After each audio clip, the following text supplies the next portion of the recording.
एक झलक आपको दिखा देते हैं। ये जो 24 की प्रेशर पॉलिटिक्स हो रही है, इनमें जो आप ये 3 चेहरे देख रहे हैं, ये कैसे प्रेशर पॉलिटिक्स खेलते नजर आ रहे हैं। लेकिन अभी कुछ ऐसे चेहरे हैं जो इनमें सामने आना बाकी है।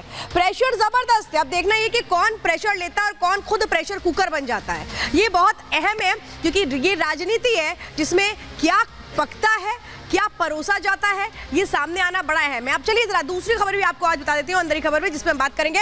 ये मुरादाबाद में कौन है जो मुरादाबाद का ताज पहनेगा, बड़ा अहम है। अब आप सोच रहे होंगे अखिलेश और ओवैसी की तस्वीरें हमने लगाई हैं, तो हम आपको क्या बताना चाह रहे हैं, तो ये देखने के लिए आपको रुकना भी तो पड़ेगा शो के लिए। अब चलिए जरा तीसरी बात बताते हैं आपको, जिसपे हम बात करेंगे। ये कांग्रेस का पाक प्रेम एक बार फिर से सामने नजर आता है। ये बीके हरिप्रसाद है जो रुक ही नहीं रहे हैं, अपने विवादित बोलते चले जा रहे हैं। लेकिन कैसे इनको एहसास हो गया और उसके बाद इन्होंने कैसे पलटी मार ली, ये भी आपको बताएंगे। लेकिन आज आपको बताते हैं सियासत की वो अलग अलग तस्वीरें जो रिपोर्ट में नजर आती हैं, जो बताती हैं कि कैसे सियासी पारा गर्माता नजर आ रहा है। देखिए जरा। AIMIM के साथ सौतेला व्यवहार किया जा रहा है। आगे हो सकता हो इन सीटों में और भी इजाफा कुछ सीटों पे किया जाए। तो कोई पहली बार थोड़ी वो चुनाव लड़ेंगे। इंडिया गठबंधन मजबूत हो रहा है और पीडीए परिवार मजबूत हो रहा है। ज्यों-ज्यों समय आगे बढ़ता जा रहा है, इंडी गठबंधन के दलों की भारतीय समाज उभर कर उत्तरोत्तर सामने आती चली जा रही है। अब अगली चुनौती हमारे पास लोकसभा की चुनाव है। हमें बहुत मेहनत करने की जरूरत है, जो हम करेंगे और अंततः इन 4 सीटों में विजय हासिल करेंगे। जो गेंद है वो हाईकमान के पाले में है। पहुंच गई हाईकमान के पाले तक। हाँ, अब उन्होंने निर्णय लेना है। ब्रेकफास्ट को लेकर आज सारे मेले पहुंचे थे, आप नहीं पहुंचे थे। आखिरी सवाल सर। नहीं, मैं ब्रेकफास्ट कम ही करता हूँ सुबह से गया।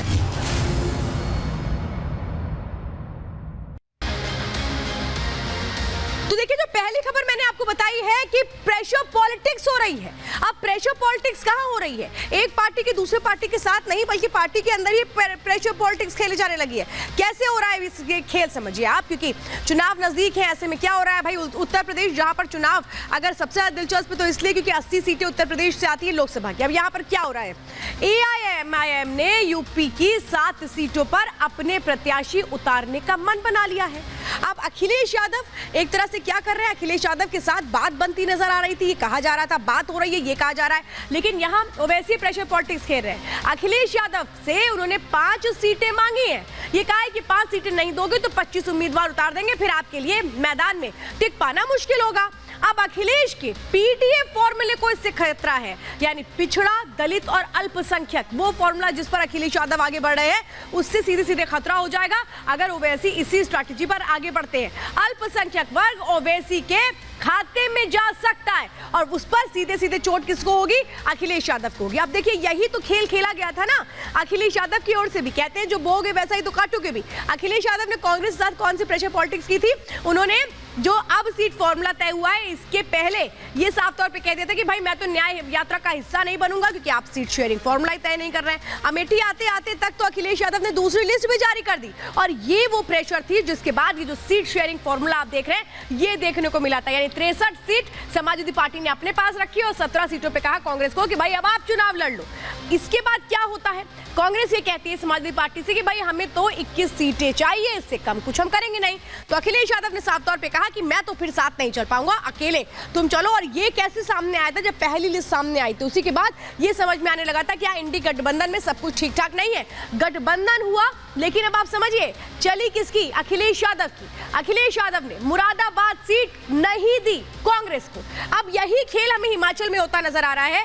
हिमाचल में कैसे प्रतिभा सिंह और उनके जो बेटे हैं वो सीधे सीधे दबाव की राजनीति कर रहे हैं कांग्रेस के साथ। वीरभद्र परिवार जो इस वक्त नाराज चल रहा था, कल तक ये माना जा रहा था कि नाराज है, इस्तीफा दे दिया गया था विक्रमादित्य की ओर से।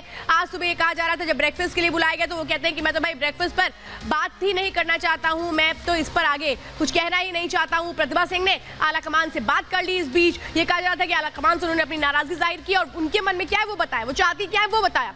इसके बाद ये उनकी ओर से कहा गया, प्रतिभा सिंह की ओर से कहा गया कि भाई जो बॉल है वो तो आला कमान के हाथ में है, यानी कांग्रेस के हाथ में है।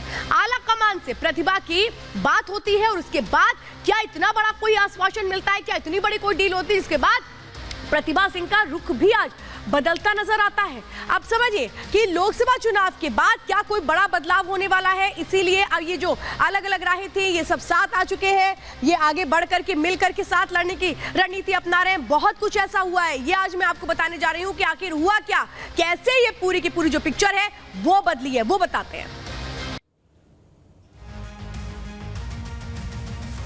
और इस वक्त आपको बता दें कि हमारे साथ AIMIM के नेता वारिस पठान जुड़ चुके हैं। वारिस पठान जी, मैं आपसे यही समझना चाहती हूँ, चारों तरफ चर्चा है कि अब आप समाजवादी पार्टी के साथ गठबंधन करना चाहते हैं, इंडी गठबंधन में रहना चाहते हैं, बढ़ना चाहते हैं, सच है ये? देखिए मैडम जी, फिलहाल तो हम ना NDA का हिस्सा है ना ये INDA का हिस्सा है। ये लोगों के लिए तो हम पॉलिटिकल अनटचेबल्स हैं। हमने 50 मरतबा कहा, देखिए आइए साथ में कंधे से कंधा मिलाकर लड़ेंगे, बीजेपी को हराएंगे, क्योंकि हमारा मंशा, इंटेंशन, इरादा एक ही है कि हमको बीजेपी को किसी भी तरह हराना है और हम ये इंश्योर करें कि मोदी जी तीसरे टर्म के देश के प्रधानमंत्री न बने। मगर ये एरोगेंस में तो हम लड़ेंगे, बिल्कुल लड़ेंगे, लड़ना चाहिए, क्यों नहीं लड़ेंगे। लोगों का समाजवादी पार्टी के साथ लड़ रहे हैं क्या? उनका हमारा भी लड़ेंगे। अभी मेरी उत्तर प्रदेश के हमारे जो अध्यक्ष है जनाब शौकत अली साहब, उनसे भी मेरी बात हुई। उन्होंने कहा वारिस भाई बिल्कुल, हमने एक पूरी लिस्ट तैयार कर दी है, तकरीबन 20 से ज़्यादा सीटों की लिस्ट है। और उनकी बात हमारे पार्टी के जो प्रेसिडेंट है, नेशनल प्रेसिडेंट जनाब बैरिस्टर असदुद्दीन ओवैसी साहब, उनके साथ भी उनकी बात हुई है, उस पर वर्किंग करें। अब साथ में आएंगे नहीं आएंगे क्या, ये सब चीज तो आपको आगे नहीं, अगर वो कहते हैं कि हम सिर्फ हम आपको 5 सीटें देंगे और वो सीटें हम हराएंगे बीजेपी। वारिस जी, जो सीटें आप लोग कह रहे हैं, आप तो मुझे लग रहा है संकेत दे रहे हैं कि हाँ अगर जरूरत पड़ी तो जा सकते हैं साथ में। मुझे ये बताइए कि वो अगर कह रहे हैं कि आप लोग कह रहे हैं कि नहीं 5 सीटें दो, इससे कम अगर वो सीटें देते हैं, आप लोगों की बातें नहीं मानते तो क्या करेंगे? क्योंकि अभी आप स्पष्ट तौर पर कुछ नहीं कह रहे हैं। देखिए, बात करना, बात नहीं करना, कौन उनसे बात कर रहा है, क्या कर रहा है, ये हमारे जो वहाँ के पार्टी प्रेसिडेंट है शौकत भाई देख रहे हैं, हमारे असद ओवैसी साहब जो नेशनल प्रेसिडेंट है वो देख रहे हैं। मगर यकीन हम लड़ेंगे, क्योंकि इनको तो हमने 10 बार कहा आइए साथ में, इनको नहीं लड़ना है, ये तो अहंकार के अंदर। अब हम लड़ेंगे तो हमको बोलेंगे देखो वोट कटवा फटवा सब हमको इल्जाम लगा देंगे, हाँ, मगर साथ में नहीं लड़ना, अहंकार में। और हमको आज की तारीख में पूरा उत्तर प्रदेश का नहीं, पूरे हिंदुस्तान का मुसलमान, दलित भाई, पिछड़ा हुआ वर्ग सब बोल रहा है कि लड़िए। क्योंकि आप देखिए मैडम, इतने वक्त से कौन आवाज उठा रहा है ये सब चीजों पे, ट्रिपल तलाक पे असद ओवैसी साहब, हर चीज पे, मजलिस इत्तेहादुल मुस्लिमीन बाबरी पे मजलिस, आप देख लीजिए। वारिस जी, आप तो यहाँ पर मुझे लग रहा है अखिलेश से बड़े नाराज हैं, उनको अहंकारी बता रहे हैं आप आवाज उठाती है मजलिस। हाँ, अभी तो आप साथ में लड़ भी नहीं रहे, आप कह रहे हैं अभी तो आप लोगों की जो बीच है आप कह रहे हैं वो तो उसमें तो आपकी एक तरह से खटास हो रहा है मैडम, मेरा और आपका आवाज इको हो रहा है। मैं आपकी आवाज अभी सही करवा रही हूँ। पीसीआर प्लीज देखिए जरा, वारिस पठान जी को इको हो रहा है। अभी सही आ रही है आवाज वारिस जी? हाँ, राजनीति में इको ना हो ये बहुत ज्यादा जरूरी है। लेकिन अब मुझे एक बात बताइए वारिस जी, आप तो यहीं पे भी अखिलेश जी को अहंकारी बता रहे हैं, तो मुझे तो लगता है साथ कैसे चलेंगे। अच्छा ये बता दीजिए, ये कहा जा रहा है आजमगढ़, संभल, इन सीटों पर आप लोगों की बहुत नजर है। देखिए, मैंने जैसा आपको बताया ना मैडम कि हमारे जो पार्टी के यूपी के अध्यक्ष है शौकत अली साहब, उन्होंने पूरी लिस्ट तैयार की है, कैंडिडेटों के साथ तैयार की है, और उनने पार्टी के जो नेशनल प्रेसिडेंट असद ओवैसी साहब उनके साथ भी बात की है। अब उस पर किस तरह से लड़ना, किसके साथ गठबंधन में जाना, मैं तो सिर्फ एक जन को नहीं बोल रहा हूँ, मैं तो पूरा जो विपक्षी जो INDA का हिस्सा है उस पर बोल रहा हूँ कि इनके लिए हम पॉलिटिकल अनटचेबल से 10,000 बार बोला आइए साथ में मिलके लड़ेंगे, बीजेपी को हराएंगे, मगर इनके कान में जू नहीं रखती, तो हम तो लड़ेंगे ना, और लड़ेंगे। और हमको यकीन है कि इस मर्तबा हम एक विकल्प के तौर पर उभर रहे हैं, हम उभरेंगे और हम जीतेंगे, लोग हमको जिताएंगे। आपको मैं एक एग्जाम्पल बताना चाहूंगा मैडम, पिछला जो चुनाव आया 2019 का लोकसभा का, हम पूरे हिंदुस्तान में 3 जगह पे लड़े थे। असद साहब लड़े हैदराबाद से, अख्तर साहब लड़े किशनगंज बिहार से, और इम्तियाज भाई लड़े हमारा औरंगाबाद महाराष्ट्र से।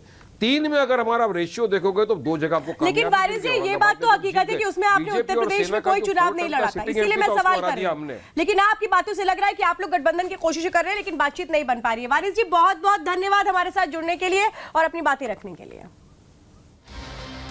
और आइए अब आपको सुनाते हैं हिमाचल में जो ये बादल हैं ये छट रहे हैं, और जो बादल छट रहे हैं, जहां अंधकार था वहां पर अब सवेरा होता नजर आ रहा है। इस पर रिएक्शंस क्या कुछ है, क्या कुछ कहा गया पहले, और जब मन बदले तब क्या कहा गया, सुनिए जरा। हमारी 3 राउंड की वार्ता हो चुकी है। मजलिस इत्तेहादुल मुस्लिमीन फिरोजाबाद, बदायूं, संभल, मुरादाबाद, अमरोहा, मेरठ और आजमगढ़ हम अपने कैंडिडेट 2024 लोकसभा में इतनी सीटों को उतारने पर विचार कर रहे हैं।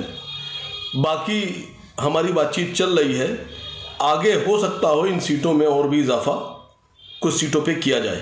ये देखिए, इसमें ये मैंने कहा था कि मैं उसको प्रेस नहीं करूंगा, मगर जो गेंद है वो हाईकमान के पाले में है। पहुंच गई हाईकमान के पाले तक। हाँ, अब उन्होंने निर्णय लेना है। कोई बातचीत सर आपकी हुई हाईकमान से अभी तक इस विषय ना, भैया आए हैं तो अब जाएंगे, बात सर करेंगे। ब्रेकफास्ट को लेकर आज सारे एमएलए पहुंचे थे, आप नहीं पहुंचे थे, आखिरी सवाल सर बस। नहीं, मैं ब्रेकफास्ट कम ही करता हूँ, सुबह से गया आज किया कि नहीं किया? कर लिया है। तो क्या अखिलेश यादव का गेम बिगाड़ देंगे ओवैसी? क्योंकि ये कहा जा रहा है कि अगर दोनों में गठबंधन नहीं हुआ तो फिर एक बड़े घाटे के तौर पर अखिलेश यादव के लिए वो सीटें होंगी जो उनके गढ़ के तौर पर मानी जाती है। आजमगढ़ जो माना जाता है कि समाजवादी पार्टी का गढ़ है, जहां से मुलायम सिंह यादव भी चुनाव लड़ते आए, तो अखिलेश यादव ने भी किस तरीके से वहां पर अपनी भाग्य आजमाइश की थी। ये जो सीट है ये बहुत अहम है समाजवादी पार्टी के लिए, ये उनके खाते में जाती रही, लेकिन क्या इसमें सेंध लगने वाली है? अब अगली सीट समझिए, मुरादाबाद, जहां पर एसटी हसन की अच्छी पकड़ मानी जाती है, क्या इसमें सेंध लगा सकते हैं ओवैसी? हालांकि जो संभावना है वो बड़ी कम मानी जाती है। संभल जो अभी तक शफीकुर रहमान बर्ग का गढ़ माना जाता था, हालांकि उनकी नहीं रहने पर भी ये एक तरह से कहें वो जो सीट है वो उनकी सीट के तौर पर प्रभाव रखती है। अब समझिए कि जो करीबी है, बर्ग की करीबी, वो यहां से चुनाव लड़ सकते हैं, उनके किसी करीबी को ही यहां से चुनावी मैदान में उतारा जा सकता है। तो ये जो बड़ी अहम सीटें हैं, इनमें किस तरीके से सेंधमारी हो सकती है। फिरोजाबाद भी समाजवादी पार्टी का गढ़ माना जाता है, तो बदायूं भी एक तरह से कहे कि ये वो सीट है जो इनके पारिवारिक सीटों में से एक है। अमरोहा भी इनकी पारिवारिक सीटों में से एक है।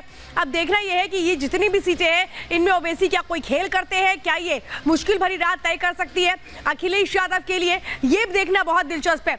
ये समझिए।